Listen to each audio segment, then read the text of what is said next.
Hello traders, it's Greg from Master Trader. Dan and I get email questions on a daily basis, mostly from students or subscribers for clarification on a concept from a course or even from a webinar that we do on Wednesdays, MT Live, that they want clarification on. So a question that I got on Friday was about slowing momentum and how does it slow? Well, this is a chart that displays every weekend in our advisory letter, and I use it for educational information to explain different concepts as well as what's happening. And it's a chart of the Dow. And as you can see, I've got it marked up with different concepts that we teach. And I explain this on a week-to-week basis, how things change. So I'm utilizing this because it's a great example of how momentum slows that I displayed just before this turn occurred recently, actually down here, where we were looking for the turn to occur. So it happens in different ways. And so check one. How momentum slows happens in different ways. Ranges can contract. That means the distance between highs and lows. Now, with all of these, whether it's ranges contracting, bodies contracting, distance between pivots contracting, a key concept is where does it happen? In other words, the location. So let's look at different examples of ranges contracting. And that's simply just looking at the distance between the high and low of the bar compared to the bars that preceded it. So let's take a look at this example here. Let's start here. This was actually a range expansion bottoming tail bar. Momentum slows in these different ways, but it's often preceded by a range expansion. And that's what happened down here. This was last February. And this is what we call a range expansion bottoming tail bar. So as prices are moving down and ranges begin to expand, what it displays is that there's an agreement between buyers and sellers, and supply is beginning to overwhelm any demand. And fear increases on, well, we assume that because it's on the way down. If it was going up, we would say greed increases. So as this is going down and the range expands, we have a capitulation in that moment in time. And I don't have why this turned right here. I can say, well, it broke below the prior low. So the greater than 100% retracement concept is one that we look at for probable turning points. The other probable turning point is when prices retest a turning point, which is what happened here. So as prices came down, there was a range expansion bar here, and so retesting this. So now we're waiting to see an example of slowing momentum. Does it just keep going down below that bar, or does the momentum slow in the area of that bar? And here's an example of a contraction in the body. So when the body, the distance between the open and close gets smaller, we recognize that as momentum beginning to slow. And then we look to the left and say, oh, momentum is beginning to slow in an area where there's a range expansion bottoming tail bar. This could be a point where we get a turning point. Now, I don't know what the next bar is. None of us do. And this is where bar by bar comes into our analysis. This small candle-bodied bar, which is a topping tail bar, could have resulted in a continuation move down, but it didn't. It gapped up. And then it started going sideways, and we got another small candle body. So now we've got two small candle body bars.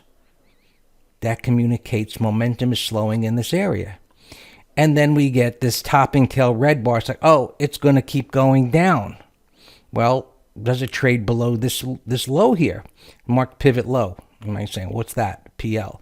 It's a bar with three higher lows to the left and right. So on the completion of this bar, we have a pivot which has created new support in the area of a range expansion bottoming tail bar.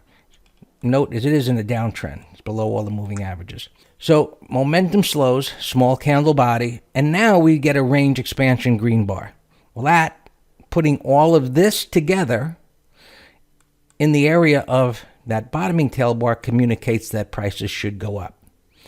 Now, next question, well, up to where, Greg? Well, moving averages are subjective, even though we use them, the 50 MA, the 200 MA. There's a little cluster over here that might be a stall point, and it turns out to be. That price is actually stalled there. The degree at which prices went up, that power, we want to respect that. So a red bar, this is what we call a 180 reversal. And now momentum is slowing, bottoming tail bar, but it breaks below the low. And now it continues to go up, and it's getting closer to an area of resistance where momentum is slowing down. Small ranges. That isn't a reason to short because of the power of the move up. So you just continue this analysis of our ranges contracting, our bodies contracting. If they are, where are they contracting? Slowing momentum. And here, this was a shock pattern. When it broke out above the highs, we see it's in this area of resistance, and that's a big reversal. And we just continue. And so this was this crazy price action that we had in May. And the example that I showed in the letter of slowing momentum here was we actually measured, I measured it with the software, this was increasing momentum, right? The distance between the pivots was almost, about 4.5%.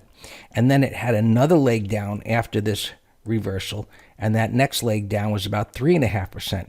And then there was another leg down of about 1.5%, and we got one of those bottoming tail bars. That was a range expansion. I've got this marked that it's in an area from March of 2002. There's a swing low over there where this began to occur. So momentum was slowing, small candle body, even though it's a range expansion bar, in the location. And now this is the current week where Friday was a slowing momentum bar, but it was an inside bar. This was a power move up. So as we go into this week, the question is, does it break Thursday's low? Because it's an outside bar, confusion, trading above and below a little range, or does it get above Thursday's bar and then go up to this area where there's major resistance, where we then would expect momentum to slow again? And we continue to recognize that as the range is beginning to contract. Well, it did on Friday, but that was just an inside bar. Body's beginning to contract. Body's contracting here. Range is contracted. It contracted a little bit there, but nothing of significance. And then distance between pivots. We have a pivot here. We don't have any pivots here. So this could be a continuation pattern up. It could be some kind of a failure pattern over here. We just don't know yet. But these concepts of slowing momentum will help you tremendously, in addition to looking to the left to see, why is momentum slowing? Is it in an area of support? And then is the trend down? Is the trend sideways? Is the trend up?